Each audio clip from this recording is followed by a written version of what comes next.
Hello, my name's Caroline. I've been a midwife for 37 years. I've been an NCT teacher for 47 years. I've got 3 children of my own and a foster daughter, and I've got 12 grandchildren, 9 of whom I was the midwife for.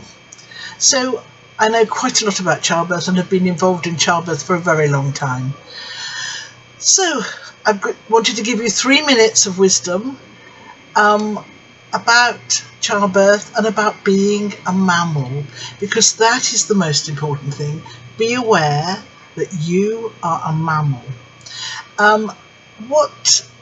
Mammals have been on this planet for 200 million years, and during that period we have somewhat perfected several things.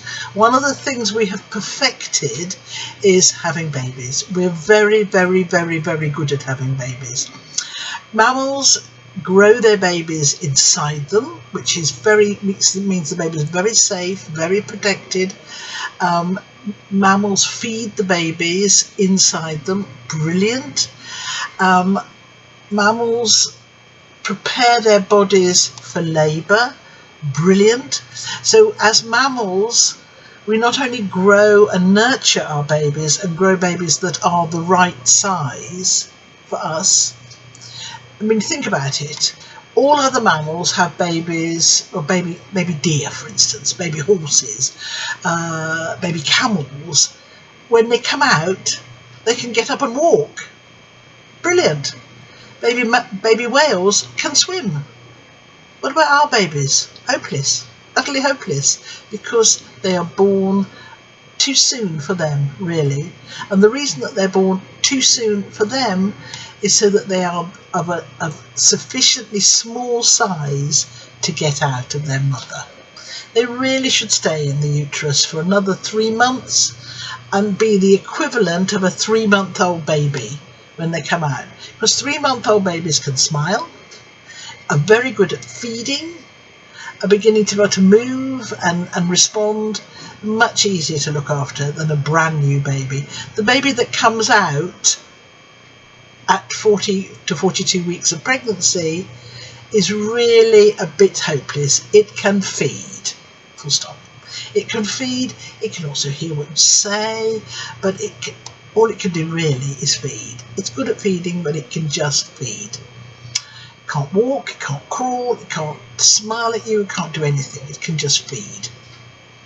So we are very clever in that we make babies that fit us. But what do we do inside our bodies? That's even more amazing. We produce a hormone called progesterone.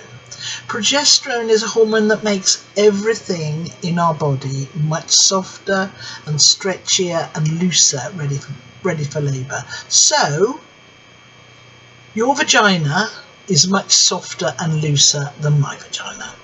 Your pelvis, I get a pelvis here. Here's my pelvis.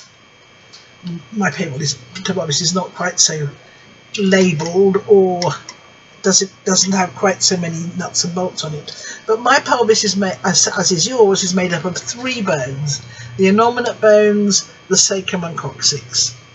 Now, those bones in you and in all other humans is absolutely rigid. Doesn't move at all.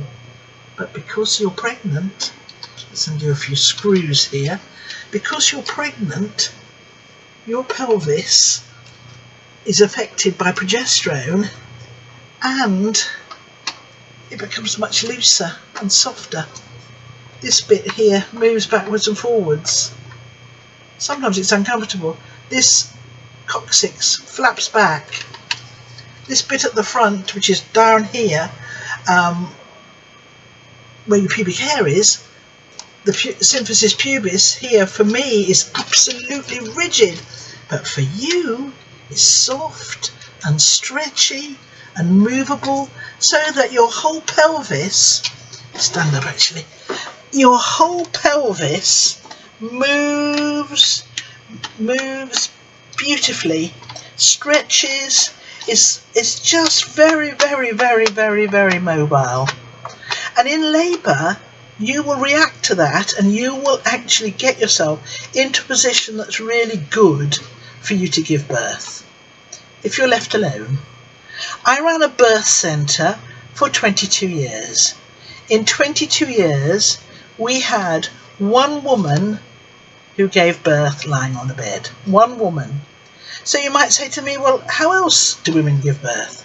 Well, given a choice, women give birth on all fours, leaning forward against their partner, leaning against a windowsill, leaning against banisters, squatting, being in a water pool, how else, sitting, any position that you can think of other than lying down.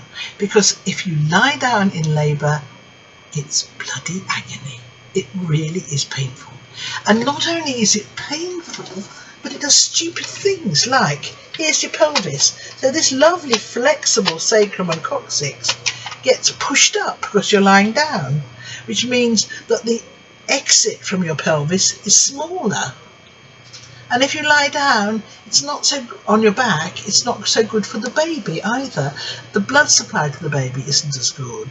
The blood supply to the baby is much better if you're standing up, leaning forwards or on all fours.